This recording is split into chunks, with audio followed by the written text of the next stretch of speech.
Is there a certain amount of time that you do spend with someone, or is it depending on each person?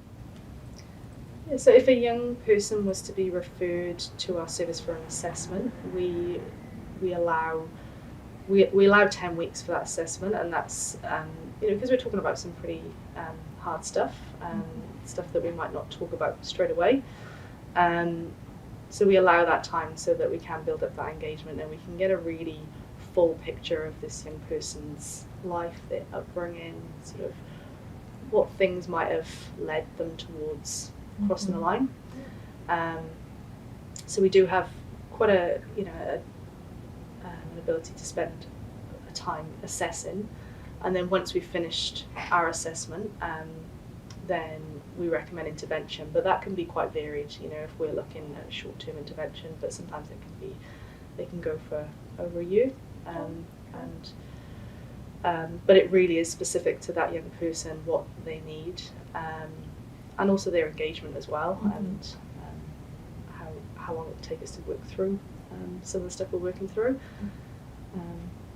But there's also a part of our work where we might not do a full assessment. We might just think we're just going to do a brief intervention, and then we might just be doing some educational work with the young person and their family as well.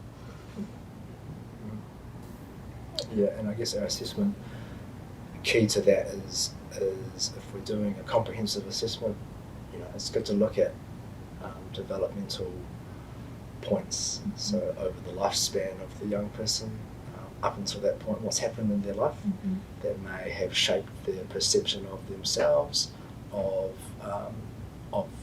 sex, and or how they relate to another. So that might include looking at trauma and how that continues to shape their way of being in the world.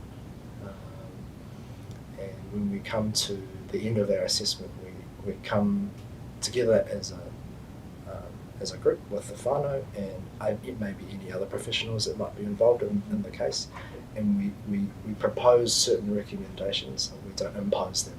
And so it's a super collaborative approach where we do sit down and we go, hey, this is what we think could help, but we're keen to hear your thoughts too. Yeah, cool.